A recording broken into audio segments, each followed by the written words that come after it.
안녕하세요. 익명의 도시입니다. 도시와 문명 시리즈의 6번째 영상입니다. 영상을 시청하시기 전에 구독과 좋아요 부탁드립니다. 지난 영상에서 아테네의 민주주의의 기반인 데모스와 폴리스에 대해 설명했습니다. 오늘은 폴리스인 아테네에 대해 조금 더 자세히 이야기해 보겠습니다. 오늘날의 기준으로 생각해보면 아테네는 매우 작은 도시입니다. 당시의 아테네의 크기는 965평방마일로 룩셈부르크와 거의 동일하고 미국의 로드아일랜드 주보다 약간 큽니다. 당시의 인구는 펠로폰네소스 전쟁이 시작될 무렵인 기원전 432년에 아테네와 주변 농촌 지역에는 21만 5천 명에서 30만 명이 거주했으며 그중 시민권을 가진 시민들은 3만 5천에서 4만 5천 명이 되었고 그들의 가족은 11만 명에서 18만 명, 거주 외국인은 1만 명에서 1만 5천 명, 그들의 가족은 2만 5천 명에서 4만 명, 노예는 8만 명에서 11만 명이 거주했습니다. 당시 아테네와 그 주변 농촌 지역에서 인구의 분포는 확실하지 않습니다. 기원전 400년 아테네가 전쟁으로 피폐해졌을 때 총 인구는 11만 5천 명에서 17만 5천 명으로 감소했습니다. 당시 아테네가 그리스 문명에서 가장 인구가 많았지만 이는 1980년대 런던 대도시권의 30분의 1, 뉴욕시의 138분의 1에 불과했습니다. 그러나 역설적으로 당시 아테네인들은 아테네의 인구가 틀림없이 위험할 정도로 많다고 생각했다는 것입니다. 당시 철학자들은 아테네의 인구가 너무 많아서 폴리스의 단결을 위협할 수 있다고 생각했으며 그 우려는 기원전 451년에 페리클레스의 법에 명시되어 있고 이 법은 부모 모두가 시민일 때만 그 자녀가 시민이 되는 규정을 명문화했습니다. 아테네는 도시를 위한 훌륭한 물리적 조건을 갖고 있었습니다.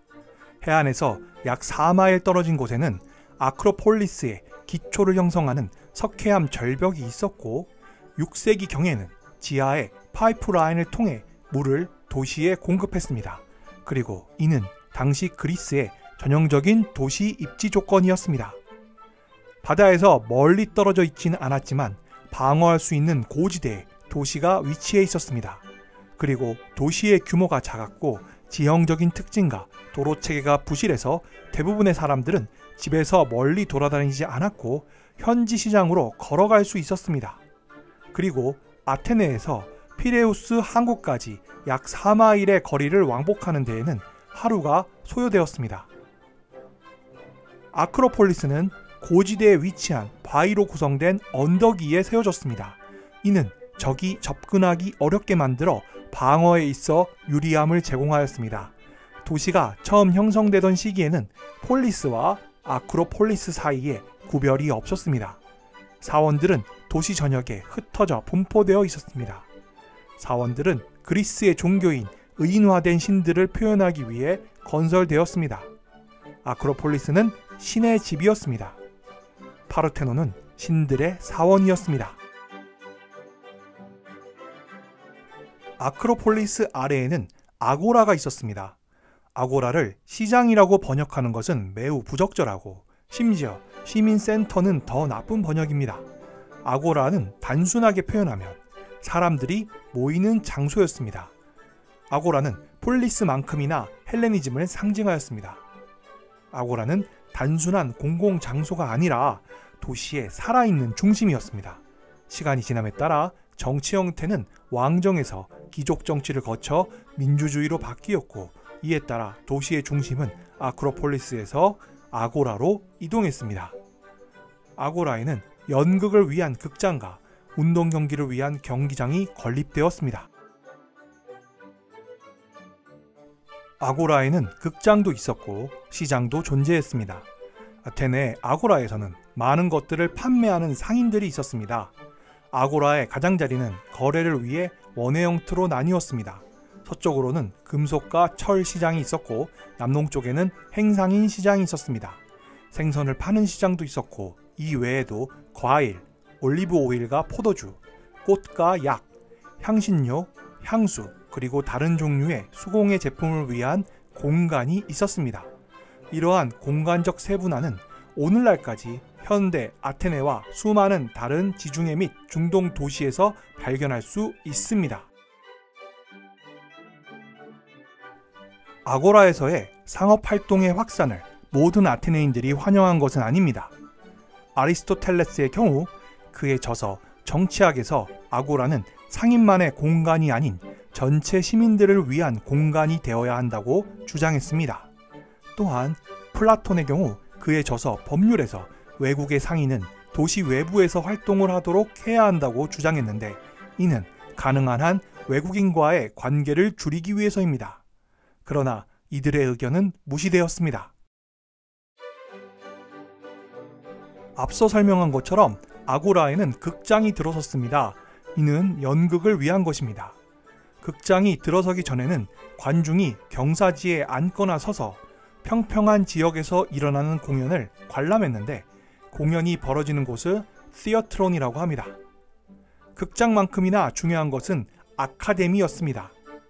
그것은 기원전 5세기에 달리기 트랙과 그늘진 산책로가 있는 곳으로 이는 아테네의 이상을 명확하게 표현한 곳입니다.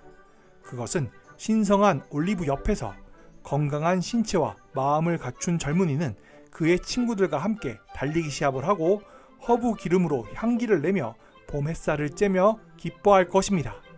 이 모든 것은 아고라의 시끌벅적한 잡담과는 대조됩니다. 이는 도시의 목적에 대한 보수적인 아테네인의 관점에 대해 무엇인가 중요한 것을 말해줍니다.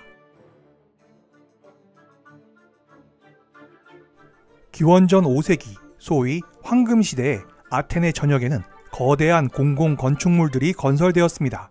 당시에 건설된 건물의 목록을 살펴보면 파르테논 신전과 프로필라에아, 헤파이스토스, 디오니소스 사원과 오데온, 아테네부터 피레우스 항구까지 연결된 성벽과 수많은 공공건축물들이 건설되었습니다. 여신 아테나의 새로운 신전인 파르테논 신전은 크기와 웅장함에서 다른 건축물들을 능가했고 아테네를 지나는 배들에게 아테네의 영광을 상징하는 건축물이 되었습니다. 기원전 5세기의 아테네에서 행해진 공공사업 프로젝트는 후대의 로마와 비교되기도 합니다. 아테네는 당대의 세계에서 가장 아름다운 도시로 많은 관광객들에 의해 칭송받았습니다. 그러나 그 사업은 너무 대규모여서 한 세대 내에 완성될 수 없었습니다. 페리클레스와 예술 감독관이자 그의 친구였던 페이디아스도 그 완성을 보지 못했습니다. 비용 역시 엄청났는데 예를 들면 아크로폴리스에 대해서만 총 추정 비용은 아테네 전체의 내부 수익의 약 5배였습니다. 이는 일종의 국가 사회주의라고 할 수 있습니다. 오늘의 영상은 여기까지입니다. 지금까지 시청해 주셔서 감사합니다. 이상 익명의 도시였습니다. 여러분의 구독과 좋아요는 영상 제작에 큰 힘이 됩니다.